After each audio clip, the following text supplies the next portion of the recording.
Merhaba. Maalesef benim Türkçem hala kötü, o yüzden let me speak in English. Actually, there's a change. I'm now at Marmara University, so I live in Turkey now, which is very nice. I will focus more on the general research that has been done on combining psychotherapy and mainly cognitive behavioral therapy with medication in depression and anxiety disorders. And I will ask three questions. Does combined treatment increase treatment response in depression and or anxiety disorders? Is there evidence that psychotropic medication interferes negatively with the learning process of psychotherapy through pharmacological mechanisms? And question three, because patients will have beliefs and cognitions about taking medication, and CBT aims at changing cognitions and beliefs about experiencing anxiety and low mood resulting in avoidance and safety behavior, I think the question is quite important. Is there evidence that patients' beliefs and cognitions about taking medication can interfere negatively with the cognitive change during CBT? Maybe a new way of combining pharmacotherapy and psychotherapy is to develop a new antidepressant. I don't know if you can read it. It's a new antidepressant. Instead of swallowing it, you throw it at anyone who appears to be having a good time. Maybe that's a solution for the future. Just as a very quick reminder, for antidepressants, SSRIs and tricyclics in depression, the response rate in primary care seems to be about 56% in treatment of depressed patients. For tricyclics, maybe a little bit more. In other studies, mostly set in secondary care settings, the response rate is given slightly higher, as about 65% success rate. The problem with antidepressant medication in the treatment of depression, as you will well know, is the relapse rate after stopping medication, and that is given as about 50 to 78% after 18 to 24 months after stopping the medication. And that is the main challenge in the treatment pharmacologically. What's the situation for cognitive behavioral therapy in depression? Butler and his colleagues looked at a meta-analysis of meta-analysis and found that CBT is highly effective for adult unipolar depression with an effect size of about 0.9, which is highly effective. And there's also some evidence that even in very severely depressed patients, even though they're still outpatients, in this study by De Robeys, cognitive behavioral therapy can be as effective as pharmacotherapy in the acute phase. What's the relapse rate of depression treated with CBT? There are some studies available, one by Gluagen in 1998, and he reviewed 8 studies, and he comes to the conclusion that for CBT the relapse rate seems to be around 30%, for antidepressants about 60%. In 1998, De Robeys comes to a similar result with 26% relapse rate for CBT-treated patients, 64% with antidepressant-treated patients. And in 2005, De Robeys again looked at the question of relapse in moderate to severely depressed patients and comes to the result with CBT a relapse rate of about 31% and antidepressants about 76%, and even if the medication is continued in form of maintenance therapy of 47%. Up to now, psychotherapy and benzodiazepine and pharmacological treatments in treatment of emotional disorders come from 2 different ways. If we look at the brain as a kind of information processing device, any stimulus results in behavior, thoughts, emotions, and physical sensations, and the way the information is processed will be determined by genetics on the one hand and by the learning experiences on the other hand. Now, pharmacological agents look to change the information processing by interfering with the synaptic processes, by modulating the neurotransmitter systems. Psychotherapy aims to create experiences that via the neuroplasticity also changes the way information is processed in the future. Maybe a way ahead, just to mention that very quickly, is a substance called cycloserine. Someone called Otto is quite promoting that, where the substance is only given after successful sessions in psychotherapy that are exposure-based. So the substance, which is an MDA partial agonist, is aimed at stabilizing and emphasizing successful learnings in psychotherapy. So in that setting, pharmacotherapy and psychological measures would be truly synchronized. Now, is combination of CBT and antidepressants useful? What's the available evidence? Already in 1994, Holland and Beck, of course being Aaron Beck, who developed cognitive therapy, concluded that there's a slight advantage in combining CBT with antidepressant medication over monotherapy of either modality. Sayes looked at a combination in severe depression, but he aggregated several forms of psychotherapy, even though the majority of the studies included were cognitive behavioral therapy, but he also included some psychodynamic therapy and some interpersonal therapy. Pampalona in 2004 again looked at a mix of psychotherapy combined with antidepressant medication, and also came to the conclusion that there is some beneficial effect of the combination with a reduced dropout rate from combined treatments, and the treatment was more than 12 weeks. Mudd and his colleagues conducted a meta-analysis which was quite recent, and they came to the conclusion that there's some advantage only for chronic moderate depression. They felt that there's not enough evidence at this moment to decide whether there is any advantage for non-chronic moderate depression or in mild or severe depression. So it might be that only chronic forms of moderate severity actually benefit from a combination therapy. What's the situation for adolescents? March and his colleagues in 2004 combined CBT and fluoxetine and also found that for adolescents that increased the treatment response. In 2005, Holland looked at several studies, 4 studies, and just as a graphic representation, the black columns are cognitive behavioral therapy alone, and you can see that the treatment response is about between 50 and 60%, and in some of the studies a bit lower. The dark gray column is for medication treatment alone with antidepressants.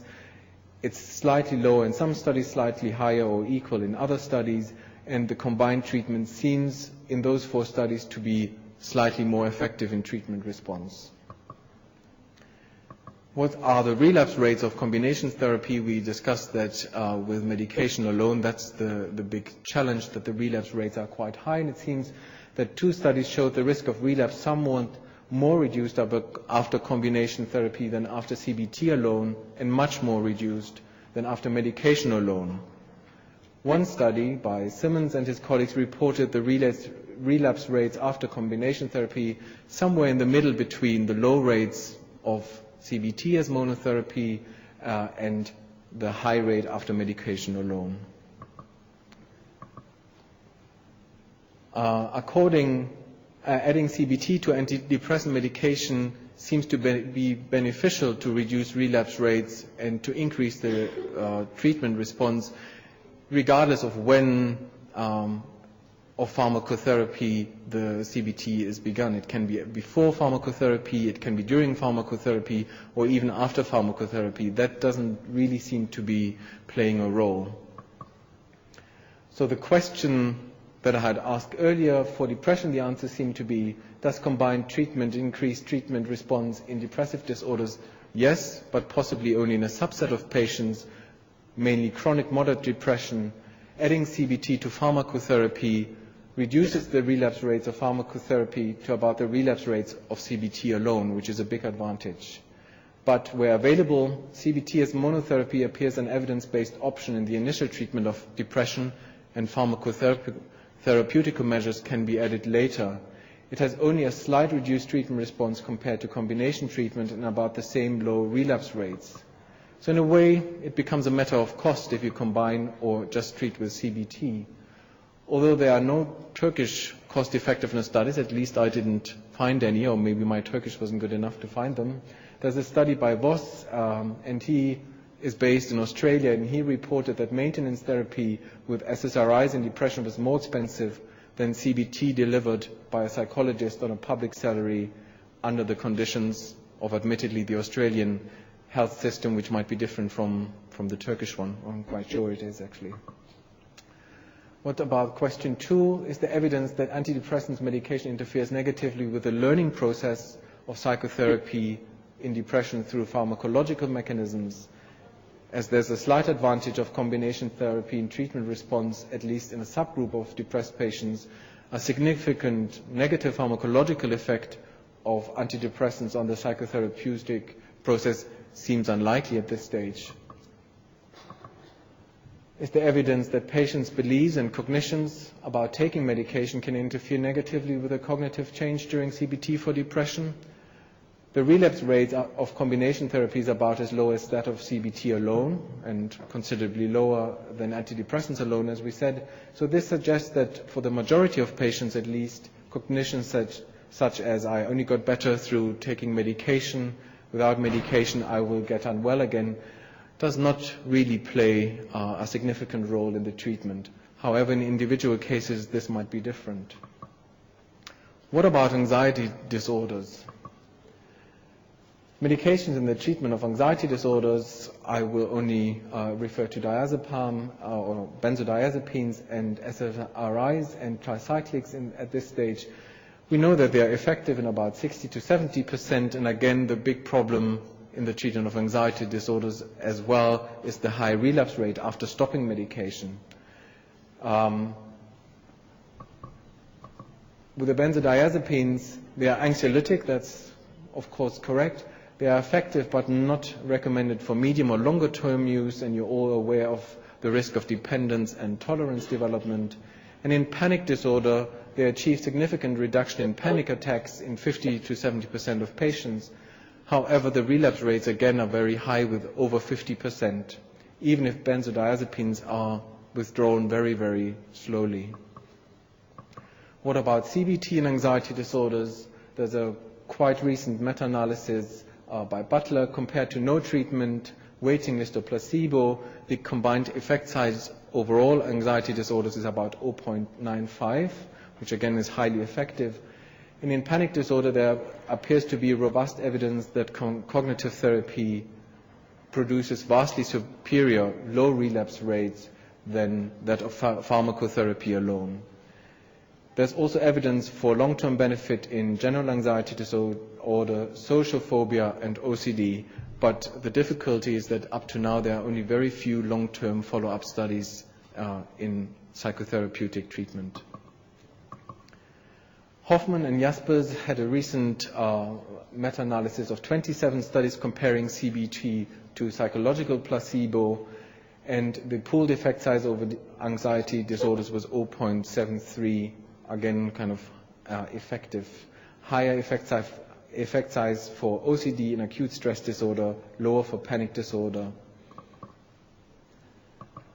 What's the evidence for combining therapies, pharmacotherapy, psychotherapy in anxiety disorders? Panic disorder seems to be the best researched one, and Bandelow conducted a meta-analysis of combining CBT with several medications, fluoxetine, imipramine, paroxetine, etc., and concluded that combining treatments has a slight advantage, but the difficulty to make sense of the study is that the study follow-up was only 16 weeks, and that might be a problem as the next study highlights, which is by Barlow in 2000, and he had conducted a study on 312 patients with a panic disorder and combined CBT during a duration of 9 months with imipramine. And at both 3 months and 9 months, that is over the whole phase of the acute treatment, there was a better treatment response of combined treatment. However, 6 months after treatment, that is 15 months after the start of the study, and after medication had stopped and therapy had been stopped, there was a higher relapse rate for the combined treatment group than for CBT alone. So it seems to indicate that combined treatment actually fares worse than the long-term treatment. Furukawa and his colleagues did a review of available studies for the Cochrane Library, with a majority being for CBT and behavioral therapy, and concluded that in the acute phase, combined treatment might indeed be slightly more effective on some measures, and the measures seem to be more the phobic avoidance, depression, and general anxiety level, but actually the panic frequency seems to be reduced in the combined treatment group and in CBT alone. The combined therapy had more side effects and more dropouts, and after the acute phase of treatment, as long as the drug was continued, the superiority of the combination over monotherapy seemed to persist. But after the termination of the acute phase, actually combined treatment and CBT alone did about up to about the same level, which is slightly different from the study I mentioned before, but there was no superiority of combined treatment. But both combined treatment and CBT alone were much better in the long term than medication therapy on its own. So they came to the conclusion for panic disorder, either combined cognitive behavior and pharmacotherapy or cognitive behavioral therapy alone may be chosen as the first-line treatment, depending on patient preference and obviously also on availability of CBT. Antidepressant pharmacotherapy, for example with SSRIs alone, is not to be recommended as first-line treatment where appropriate resources are available, meaning where there's CBT available, which in many countries is a problem. There's also the issues of state-dependent learning, especially with benzodiazepines, that experiences made under the influence of benzodiazepines might not be recorded or might not be utilized once the patient has stopped benzodiazepines. Equally to some people, if they're really, really drunk, they may not remember things they did while they were drunk when they're sober again, which would be the example of state-dependent learning. Marx, in 1993, found that there was some indication for state-dependent learning when patients were given alprazolam, which is a benzodiazepine, and he came to the conclusion that state-dependent learning may be a factor in the combination treatment. There was a reanalyzation of the data, and that came to the conclusion that actually the cognitions the patients had might be more influential. That is, that the degree to which responders attributed the improvement to the tablet might be more powerful than actually the concept of state-dependent learning. So that issue is not actually really resolved yet. Benzodiazepines, the clinical practice still is that sometimes patients who experience this really, really high level of anxiety, kind of a 10 out of 10 on a scale of 10, might actually benefit from benzodiazepines for some exposure treatment, because otherwise, if the stress levels is too high, the cortisol levels might be too high, and the hippocampus might be impeded in its learning function. It seems that benzodiazepines should be reduced and stopped while CBT sessions still continue to reduce the risk of a relapse.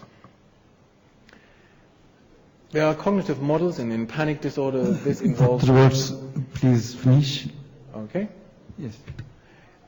So I will go on to this. We'll come to, actually very quickly, to the other anxiety disorders and combination treatment. Is really, really very quick because there are actually not many studies done.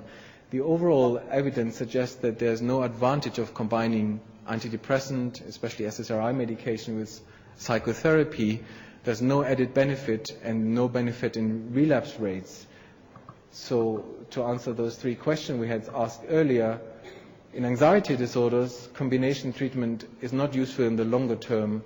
There are very, very few studies, so we can't actually say that we're practicing evidence-based medicine at the moment if we combine therapies. It's clinical experience. Is there evidence that psychotropic medication interferes negatively with the learning process of psychotherapy in anxiety disorders through pharmacological mechanisms? It's not always replicated, but it seems that there seems to be the danger of state-dependent learning, especially on very high doses of benzodiazepines. The equivalent dose in humans seems to be about 25 milligrams of diazepam. And there's also some evidence that cognitions about taking medications, like I shouldn't feel any anxiety, that's why I have to take medications, can interfere with the process of cognitive behavioral therapy, where the metacognitions about anxiety need to be challenged to be successful in therapy. So in depression, yes, combination therapy can be useful. In anxiety disorders, there's no evidence that it is. Thank you very much.